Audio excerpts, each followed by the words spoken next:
Hi, today we are talking about over apologizing and how it has become this cultural phenomena and very much gendered the need to always apologize. My name is Gina Goodwin Riley. I am a clinical mental health therapist. I am a licensed attorney and mediator and conflict coach. I'm also a master life coach and co-founder of the Global Institute for Holistic Coaching. And I also teach yoga and wellness and meditation. So I see this come up in a lot of different ways and in a lot of different areas, right? And of course, how we look at apologies maybe in the legal community or conflict is going to be different than how we look at over apologizing in a space of vulnerability, right? So I would offer this. First, think about yourself, your culture, your community, and what is the expectation based off your gender? What does it mean to apologize? Do you come from a culture or a community where apologizing is seen as polite and that not apologizing is seen as rude? So it might be even one of those things in the dialect, like very common how people will say or like to fill a space. Some dialects in some specific communities in this country, you'll notice that more people will say, sorry, but just when they're talking, it's just a pattern of speech dialect, right? So start by thinking about your community, your culture. Start noticing if a lot of people in your space of work, in your little friend group apologize, because that might be why you're doing it. It might be more of just habit. And also, what does apologizing mean to you, right? What's the meaning behind the apology? Do you see apologizing as people pleasing? Do you see apologizing as a strength, or do you see apologizing as a weakness? Now, just like with anything, apologies can be all of the above, right? It can be a strength, because think about how little people apologize when they actually need to apologize, right? And this comes up in the legal community a lot. Oftentimes you'll have two people who are in conflict where if one person would just apologize, the other person would drop the lawsuit. I have been in the room where I ask a side, what do you need to see happen to drop this lawsuit? And they say an apology, right? And so sometimes not apologizing can hold us back from the outcome that we want. In relationships, this can happen, right? Like a simple apology can go a long way. Taking accountability. I'm so sorry, that I blew up on you last night. It wasn't really about you. And I know that this doesn't, take away the harm that I caused by blowing up, but I just wanted you to know that I feel really bad and I'm sorry. That can go a long way, and that's not necessarily a bad thing. Now, where we're getting a lot of questions is actually on the other side of an apology, when you're over apologizing for being vulnerable. You apologize for crying or sharing your feelings. You apologize for participating in a conversation, for speaking up. And how that can feel like it's holding you back, and how that is very much a genderized thing, right? Women tend to apologize more than men in those kind of settings. This just happened recently this week. I was working with a client who started crying a very appropriate way at a very appropriate time in our session. And she said, sorry. And she was apologizing to me, who is this paid professional, who, if she doesn't feel safe to cry in session, then where does she feel safe to cry? And that got me thinking about apologies in general, when we feel the need to apologize for showing any emotion, and where does that come from, and how that can be a dangerous thing that has started to weave itself into our culture here in the United States, when we see vulnerability and showing emotion as a weakness. Now, look, there's a time and a place for everything, right? It's not always appropriate to cry and overshare. So let's put that over here.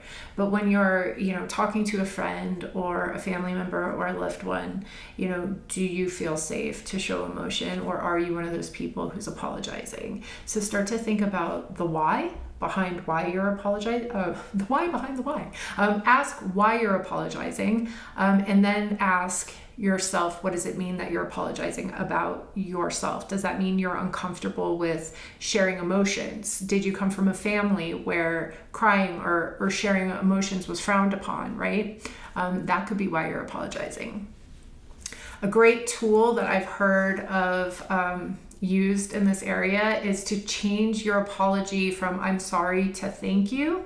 And that 9 out of 10 times, thank you can have a more powerful effect than I'm sorry. So let's go back to the example of you're crying. Maybe instead of with your therapist, you're with a friend and you start to cry. Instead of saying I'm sorry, what if you said, thank you for listening? Or you said, thank you for making me feel safe and giving me an opportunity to talk through this. Let's say that you're late for a meeting. Instead of running in and saying, I'm so sorry that I'm late. What if you said, thank you all for being patient, or thank you for waiting?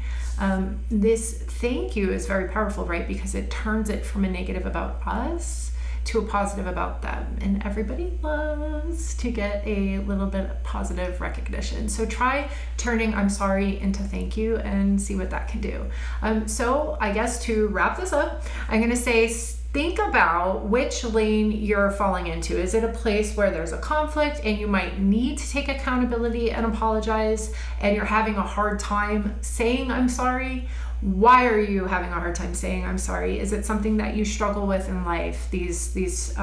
For some people, I'm sorry is a very hard phrase to say. For others, it's a hard phrase not to say. So like anything, we want to be balanced. We want to be in the middle. So ask yourself, is this a place where you could apologize more? If we are in conflict or you're needing to take accountability, or if you over apologize to the point where it's actually taking the power out of the phrase. I have worked with couples where one partner will say, I'm sorry all the time. And the other partner, you can see that they just stop hearing it. So even when the person means it, it becomes washed out and diluted if you're saying it all the time.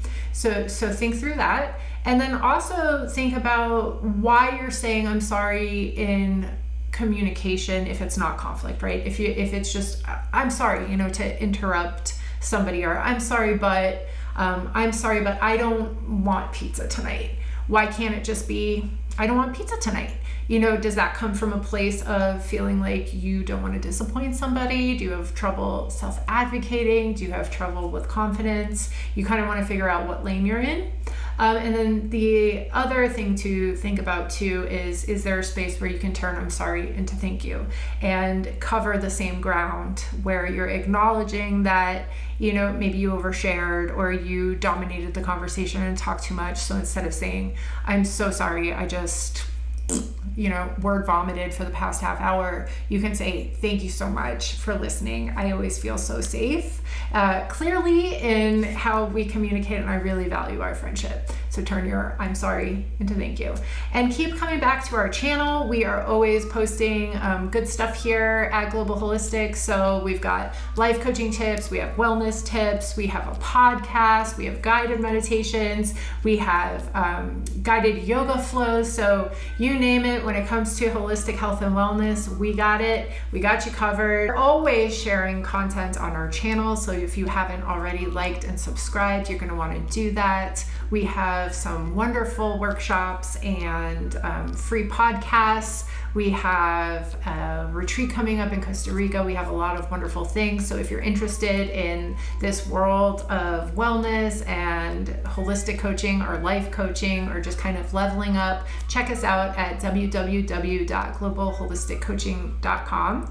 We have a lot of good stuff. And also, if you have any questions, go ahead and email us. You can get a hold of us through our website, or you could drop a question in the comments below. We're always looking for questions to create content about, and we are also checking all the time, so we can respond to you in real time, or we might actually use one of your questions for one of our upcoming podcasts or life coaching tips of the week. So make sure you're engaging with us, stay connected, let us know how we can help you, and thanks for checking in.